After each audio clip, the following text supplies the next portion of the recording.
Il y a près d'un mois, l'Ukraine tentait ce qu'aucun pays n'avait fait depuis la Seconde Guerre mondiale,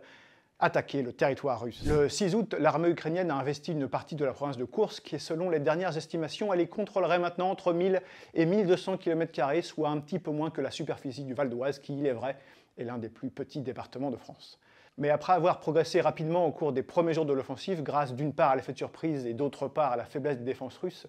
les troupes ukrainiennes semblent marquer le pas. Alors ce n'est pas étonnant puisque les Russes ont évidemment déployé des renforts dans la région, mais cela commence à susciter des doutes, des incompréhensions et de plus en plus souvent des critiques quant à l'intérêt de cette attaque lancée avec des objectifs peut-être plus politiques que militaires.